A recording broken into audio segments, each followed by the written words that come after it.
दोस्तों इंटरनेट की मदद से ही आप इस वीडियो को देख पा रहे हैं और इंटरनेट की मदद से ही आपको जो भी इंफॉर्मेशन चाहिए आप मात्र कुछ सेकंड में ही पा सकते हैं।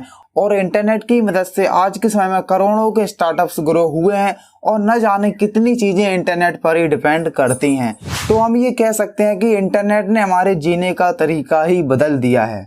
बट सवाल ये आता है कि ये इंटरनेट एक्चुअली में है क्या और इसे कौन कंट्रोल करता है। अगर आप सोचते हैं कि यूट्यूब, फेसबुक, गूगल जैसी कंपनीज कंट्रोल करती हैं तो आप गलत हैं, क्योंकि इनके पास सिर्फ डेटा है, ये इंटरनेट को ऑन नहीं करती हैं।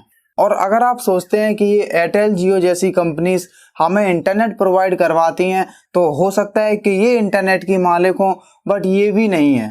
इवन हमारी गवर्नमेंट भी इंटरनेट को पूरे तरीके से ऑन नहीं करती, क्योंकि गवर्नमेंट हमारे लिए कुछ वेबसाइट को बैन कर सकती है, लेकिन हम VPN की मदद से उस बैंड वेबसाइट को भी एक्सेस कर पाते हैं। और अगर आप VPN के बारे में जानना चाहते हैं तो आप इस आई बटन पर क्लिक करके वीडियो देख सकते हैं। तो चलिए जानते हैं कि आखिर कौन है इंटरनेट का मालिक।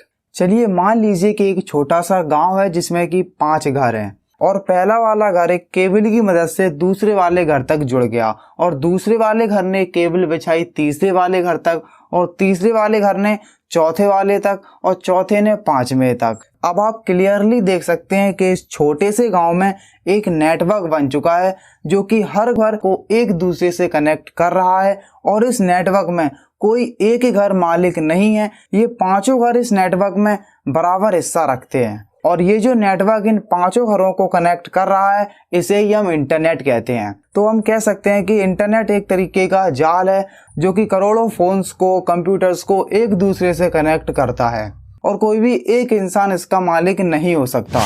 जब आपका फ़ोन या कंप्यूटर इंटरनेट से कनेक्टेड होता है तो आप भी इंटरनेट में एक छोटा सा हिस्सा रखते हैं, क्योंकि इंटरनेट एक तरीके का जाल ही है जो कि करोड़ों यूजर्स को एक दूसरे से कनेक्ट करता है। अब कुछ ऐप्स हैं जो कि इंटरनेट पर राज जरूर करते हैं, जैसे कि WhatsApp, Instagram, Facebook, Google etcetera.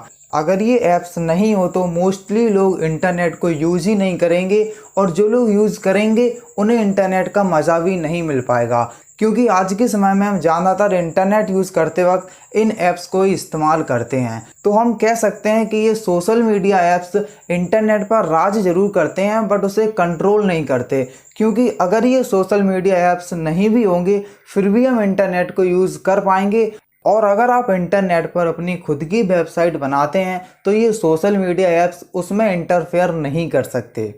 अब गवर्नमेंट्स भी इंटरनेट में सिग्निफिकेंस रखती हैं, जैसे कि किसी एक कंट्री की गवर्नमेंट अपने कंट्री के लिए कई सारी इंटरनेट की सर्विसेज को बैन कर सकती है, इवन इंटरनेट को भी बंद करवा सकती है। जैसे कि चाइना और नॉर्थ कोरिया की गवर्नमेंट्स ने अपने कंट्री के लिए कई सारे सोशल मीडिया ऐप्स को बैन कर रखा है। तो हम कह सकते हैं कि गवर्नमेंट्स भी इंटरनेट को कंट्रोल कर सकती हैं, लेकिन वो सिर्फ अपने ही देश के इंटरनेट के साथ इंटरफेयर कर सकती हैं।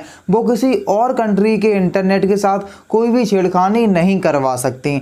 जैसे कि नॉर्थ कोरिया और चाइना अब इंडिया से ये नहीं कह सकते कि तुम भी फेसबुक, यूट्यूब जैसे ऐप्स को बैन कर दो। तो कहने का मतलब सिर्फ इतना है कि कोई गवर्नमेंट अपने देश के लिए इंटरनेट को बंद करवा सकती है बट वो किसी और कंट्री के इंटरनेट के साथ इंटरफेयर नहीं कर सकती। और इंटरनेट हर एक कंट्री को एक दूसरे से जोड़ता है, अगर एक कंट्री उससे हट भी जाए तो फिर भी ज़्यादा फर्क नहीं पड़ेगा। तो इंटरनेट को हर जगह पहुंचाने के लिए पूरी दुनिया में इन केबल्स को बिछाया गया है, जिन्हें कि हम ऑप्टिकल फाइबर कहते हैं। और आप देख सकते हैं कि बहुत बड़ा केबल्स का गुच्छा हमारे इंडिया के एक पॉइंट से भी कनेक्ट होता है और हमारे पूरे इंडिया में इंटरनेट फैलाने का काम करती हैं ये टेलीकॉम कंपनीज, जैसे कि जियो, एयरटेल, BSNL। तो इन कंपनीज का काम है कि ये जो इंटरनेट हमारे इंडिया तक पहुँचा हुआ है अब इसको पूरे इंडिया में फैलाया जाए। और अगर ये टेलीकॉम कंपनीज पूरे इंडिया में केबल्स बिछाकर इंटरनेट ना फैलाएं तो शायद हम इंटरनेट को यूज़ नहीं कर पाएँ। इसीलिए ये टेलीकॉम कंपनीज भी इंटरनेट में सिग्निफिकेंस रखती हैं। और जब भी गवर्नमेंट को किसी भी वेबसाइट को बैन करवाना होता है तो गवर्नमेंट इन्हीं टेलीकॉम कंपनीज से कहती है और ये टेलीकॉम कंपनीज DNS में छेड़खानी करके हमारे लिए किसी भी वेबसाइट को बैन कर सकती हैं। तो कहने का मतलब ये है कि कोई एक इंसान पूरे इंटरनेट को कंट्रोल नहीं करता है। कई सारी कंपनीज हैं जिन्होंने कि ऑप्टिकल फाइबर्स बिछा रखी हैं, ये भी इंटरनेट में सिग्निफिकेंस रखती हैं। इसके साथ साथ बड़ी बड़ी सोशल मीडिया ऐप्स जिनके पास बहुत ही ज़्यादा डेटा है और ये भी इंटरनेट में सिग्निफिकेंस रखती हैं।